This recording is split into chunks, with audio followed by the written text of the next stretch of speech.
Movies are often made by their endings, and if a filmmaker gets it wrong, it can catastrophically tank a film's reception. After all, those final moments before the credits roll are going to linger in the viewer's brain as they leave the cinema, and if they stink, then the film as a whole is affected. But get it right, and a great movie can become a surefire classic, leaving audiences on an elated, mesmerized high. Some movies, however, dare to take a wholly different tack, simply aiming to bewilder and baffle as much as possible, and giving viewers a heap to digest as they head home. So with that in mind, I'm Ellie with Whatculture, here with the most confusing movie endings people don't understand. Memento. In an attempt to replicate amnesiac hero Leonard's fractured mental state, the majority of the film's scenes unfold in reverse order, leading to the climactic mind-melter of a reveal that Shelby himself accidentally killed his wife by administering an insulin overdose to her due to his amnesia. The story starts and ends with Leonard murdering Teddy, the man he believes to be the attacker.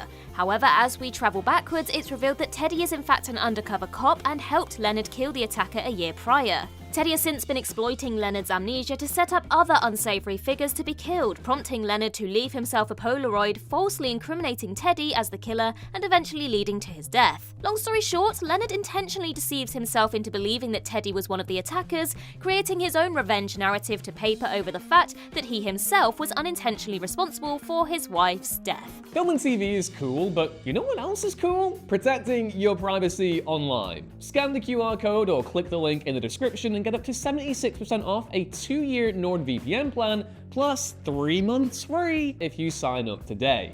I'd make that deal. Damn good deal. Annihilation. Alex Garland's sci-fi masterwork was one of 2018's most WTF movies, following a group of scientists as they head a mysterious quarantine zone known as the Shimmer. At the climax, Natalie Portman's Lena finds the source of the Shimmer and learns that her husband, who had been missing for a year, actually killed himself, and the man who returned was a doppelganger created by the Shimmer. She then comes across her only surviving teammate, Ventress, who quickly succumbs to the Shimmer and transforms into a nebulous object before absorbing a drop of Lena's blood and creating a metallic doppelganger.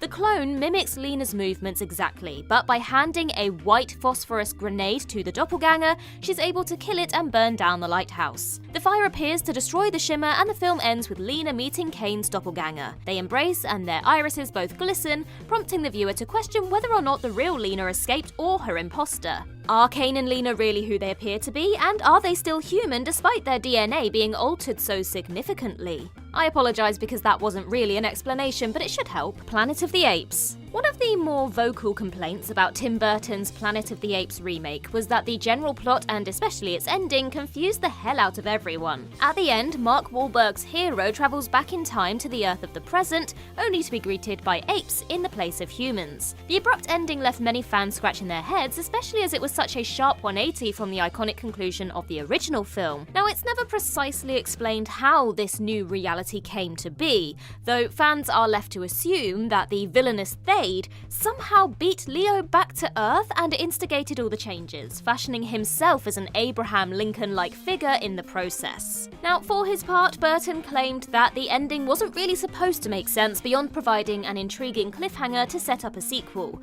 but ultimately most were left more baffled than excited by it. Donnie Darko. Despite being one of the biggest cult classics of the last 20+ years, Donnie Darko is also an extremely obtuse and impenetrable film at times. What makes Richard Kelly's film especially confusing is that much of the key information lies in supplementary materials released alongside it, namely a fictional book featured in the movie, The Philosophy of Time Travel, the cliff notes of which Kelly made available online. To cut to the chase, when Donnie survives a plane crash at the start of the film, he creates a parallel universe, which the rest of the movie takes place in. And in order to prevent a cataclysmic event which destroys the original primary universe, he voluntarily allows himself to be killed by the falling jet engine at the end of the 28 days.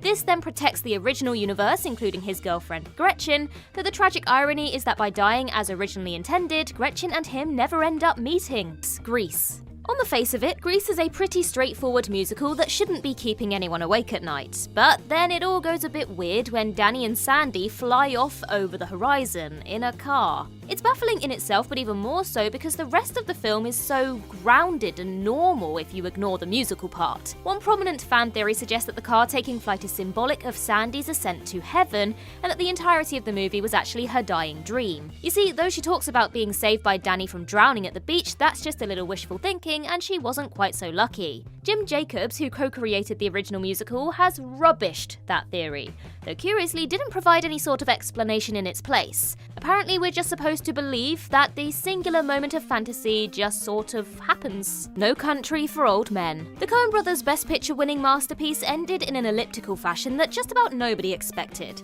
After Javier Bardem's Anton eludes capture, the final scene of the film sees Sheriff Ed share two dreams he had with his wife. In the first, he loses some money given to him by his father, and in the second, he's riding past a snowy mountain with his father, who rides ahead to start a fire and wait for his son, and with that, we cut to black.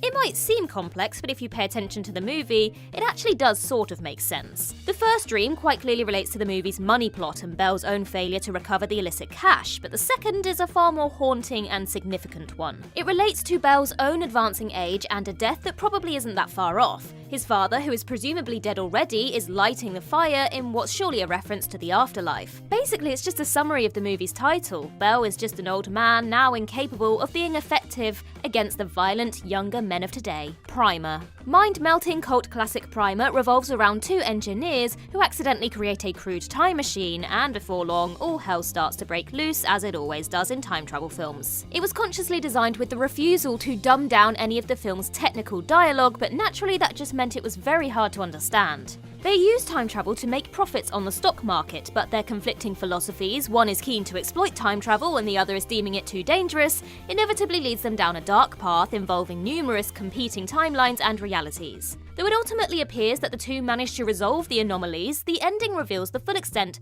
of Aaron's ambition, with numerous temporal versions of himself in play as he goes ahead with building a warehouse-sized time machine. This is a massively simplified explanation of the film's plot, which is literally too dense for words, and in many ways its labyrinthian nature is very much the point. But there's no shame in being confused by it, or as the case may be, considering it too smart for its own good. The Tree of Life. Anyone who's seen any of Terrence Malick's films will know that he's not a fan of conventional stories, and in that respect, The Tree of Life is his magnum opus to himself. To add a cherry on top of it, the final passage of the film sees Sean Penn's Jack end up on a beach where he's reunited with his younger parents, and of course his dead brother. Malick never makes it entirely clear whether this is the afterlife following Jack's death or something more metaphorical and less literal. True to his recent artistic focus though, it makes sense that this as a sequence is more interested in feeling than consistent narrative logic. The film ends with Jack smiling and seemingly relieved, which seems to be the point here. Whether you filter death through the lens of the afterlife or simply choose to remember the departed, they're both valid means of keeping the dead alive and finding peace. Or something like that anyway. Mulholland Drive. David Lynch's challenging, surrealist masterpiece is one of the most intensely debated films of the last 20 plus years, and true to character,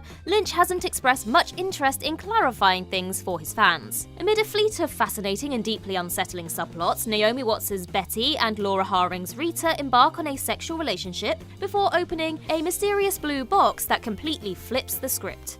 At this point, the narrative shifts to Diane, the woman whose apartment Betty and Rita were investigating. Diane is a failed actress and deeply depressed after her affair with actress Camilla comes to an end. The film concludes with Diane hiring a hitman to kill Camilla, and after she's notified the job is done, by way of receiving a blue key, she shoots herself. What? The most common fan theory is that the Betty plot is merely the psychosis-induced dream of Diane, hence the likeness of Betty and Rita to herself and Camilla, not to mention the idealized version of her life as an on-the-rise actress. But despite this being the most easily digestible explanation for Mulholland Drive's twisty narrative, there are some who feel that it's also too straightforward, and a literal reading of the movie's overall narrative. Arrival. Denis Villeneuve's mind-blowing sci-fi thriller Arrival is a head-scratcher and a half. It opens with the revelation that genius linguist Louise's daughter died from an incurable illness as a teenager. It then follows her attempts to help the US government understand and communicate with a series of extraterrestrial creatures which have landed on Earth. Near the end of Arrival, it's revealed that the alien language allows those who learn it to view time in a non-linear fashion,